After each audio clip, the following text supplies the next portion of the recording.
That's good, kitty. When you turn your head towards the camera, shh. When you turn your head towards the camera, I need it to be more like you don't care. And he does the opposite. Okay. We'll take the yawn. That's fine. Try not to overact. Okay? You're doing the yawn. You're doing the yapping. We just want a slight movement. There. That's what I'm looking for. Very good, kitty. Thank you.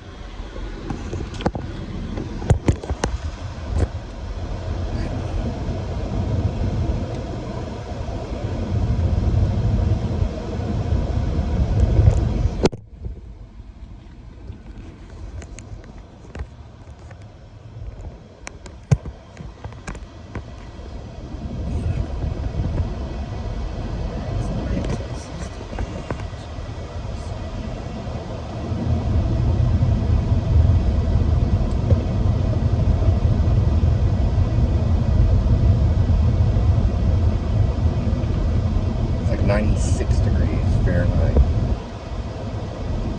I mean, super hot. Hot like a hot rock.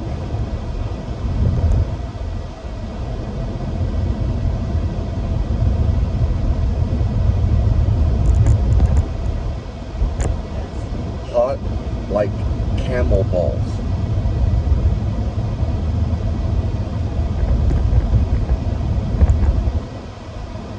Hot like the inside of a microwave.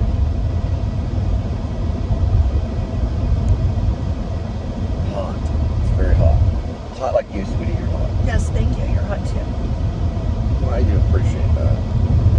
Everybody has their, the beauty is the eye of the beholder. So it's looking at the eye of the beholder. Especially when you have a black eye.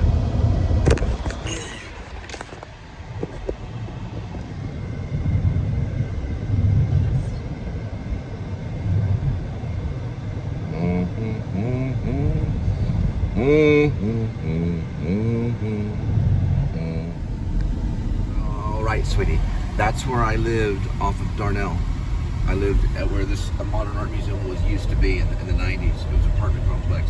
We did a scene from True West inside the apartment. The entire time I lived in an apartment complex, which is right back there, I never once did a show at Cassavetes. And I only saw a few shows there. It's really great. They're doing Pippin coming up.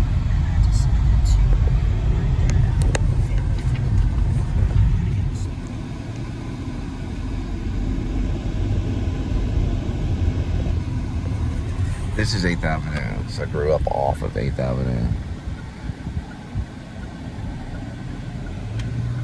Actually, to be honest, sweetie, I was born right up here. I know, dear. Okay, hey, this is a moment. I know, but you could do it after my interview. Okay, hang on just real quick. Turn to focus, yes. There's You're Wabi. like the last 30 seconds. Okay, late July in 1973, this was known as All Saints. It's right there. I was born right over here. My mom, back in the 70s, they'd give them ether to knock them out for the pain. They'd give them ether, and they would kind of go unconscious a little bit so they wouldn't feel the whole birthing pain. Now they do it differently. But back in the day, that's what they would give them. So it would kind of numb their pain. They basically get them high as they're having childbirth. Now it's right off West Magnolia. This was the hospital. It's now Baylor Scott White All Saints. They kept the name on it. All right, we're still on 8th Avenue. They added these bushes right here in the mid-90s. In the mid-90s, these bushes were not there, and there was a railroad that led you to Pascal High School. It's still there today. I would walk that railroad.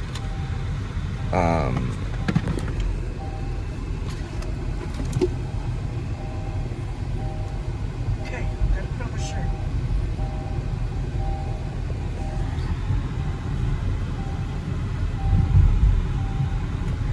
Crossing Elizabeth Boulevard. tracks, I would turn to go to my home that way. I would get into the railroad right through here, and then I'd walk the railroad to Pascal. There it is.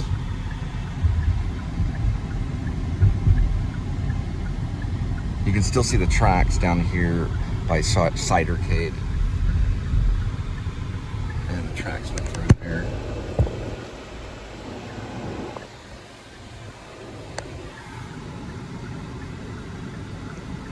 And I would walk back the same way, just like Stand By Me. But a lot of this was here. That was the Fiesta was another. There was like a Winn-Dixie. The post office, which is right up here, was still there. That wasn't there, but that car wash was there. That car wash is right off of West Robert. That's the same car wash. And this Brahms, I almost worked at this Brahms. I just couldn't do it because I listened to Stephen Patrick Morrissey and the Smiths, and they ate a lot of meat here, and I was a vegetarian. All right, let's go get some food. All right.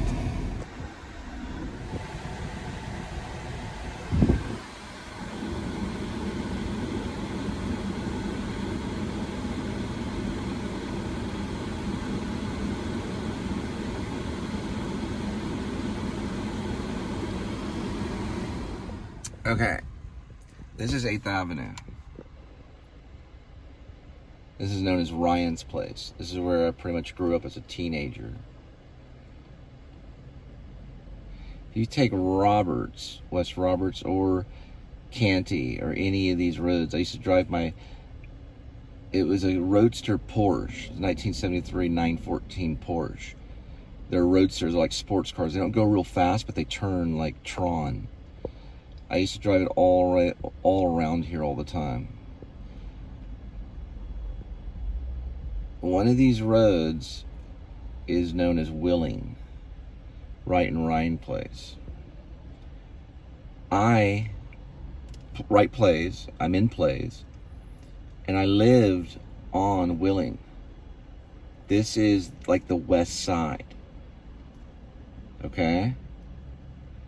Robert Bosquez, who is a great playwright, probably the next Lorca, he lived on Willing on the other side of town, on the east side, like way over here, because Willing goes that far, only it breaks up through Barry. He lived on the other side.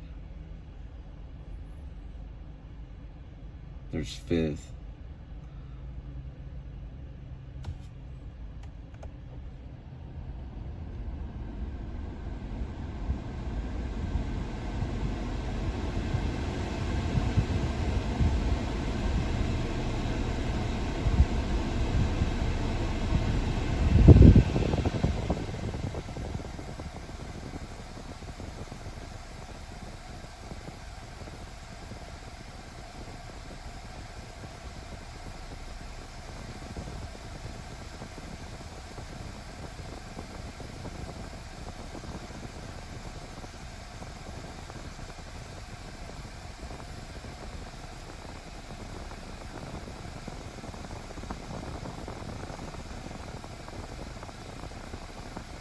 All this area we used to travel around.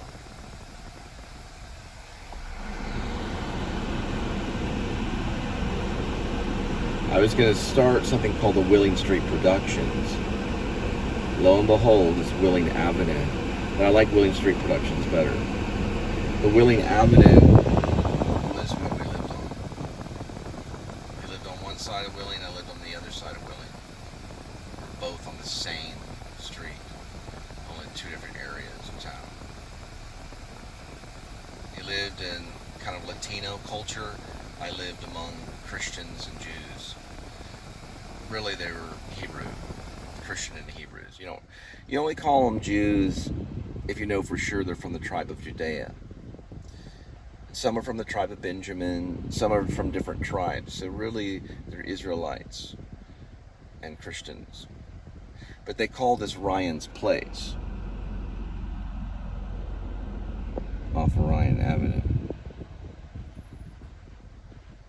And there it is, Willing Avenue. It was 2618 Willing Avenue.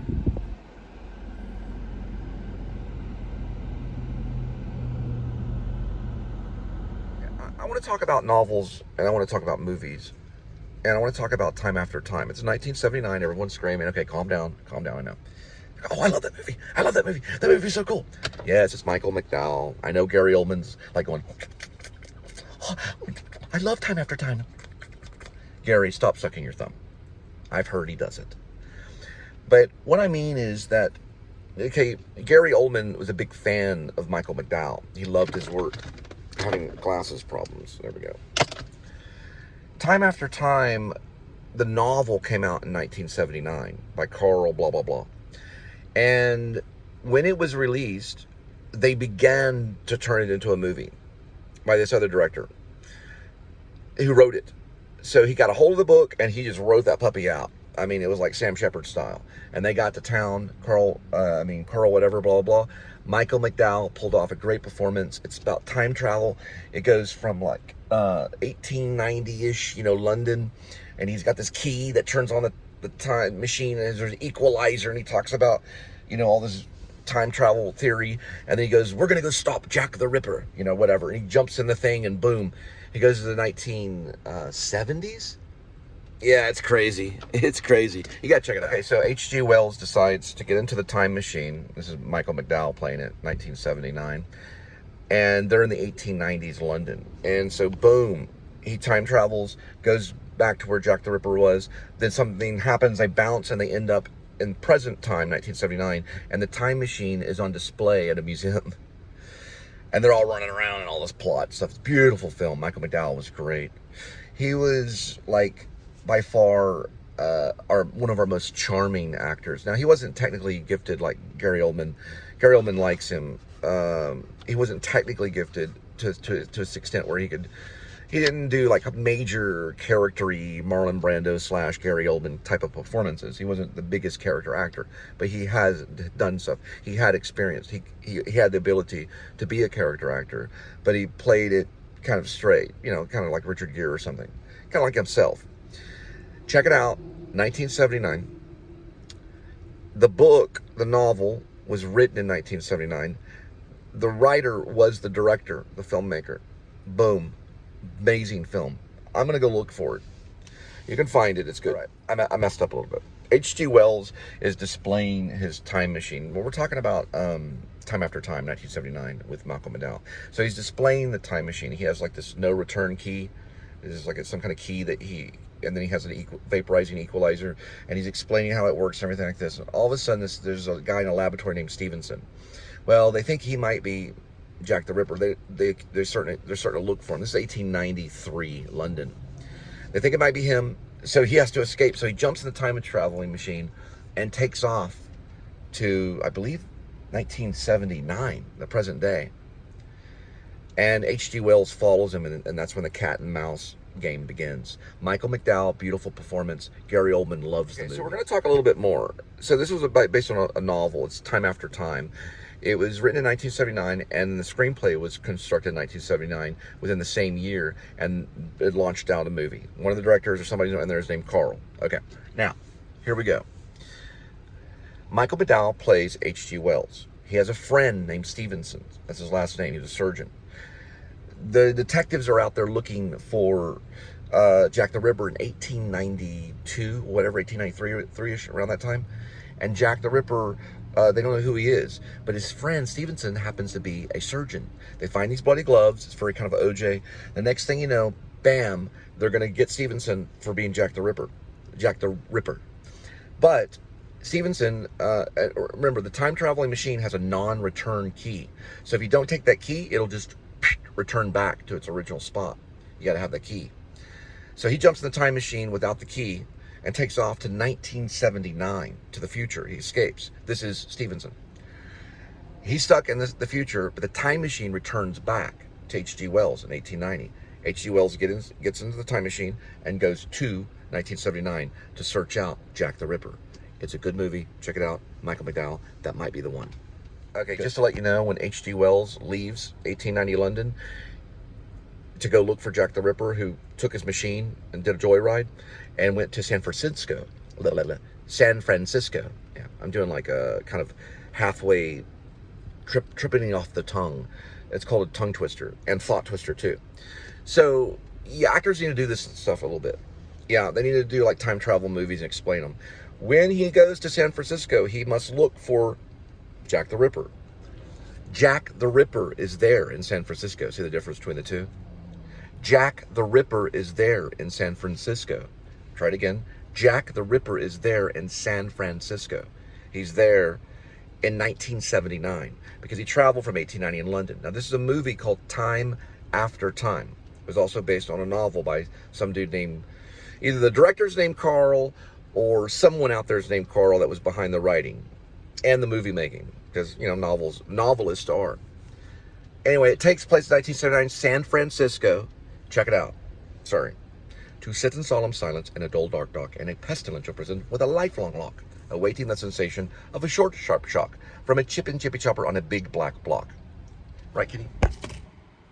Okay. So what's cool is when H.G. Wells travels to San Francisco to search for Jack the Ripper in Time After Time, he finds airplanes and cars and all that stuff disturbing.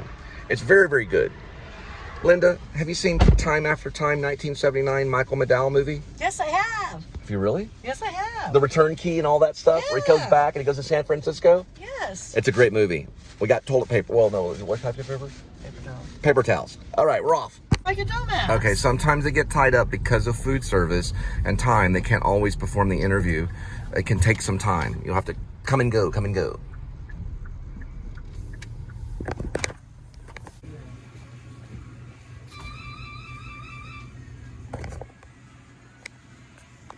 You gotta have this stuff every once in a while. It's a non-alcoholic premium mixed ginger beer. They sell it at Whole Foods and stuff, even Central Market. Non-alcoholic. It's wonderful.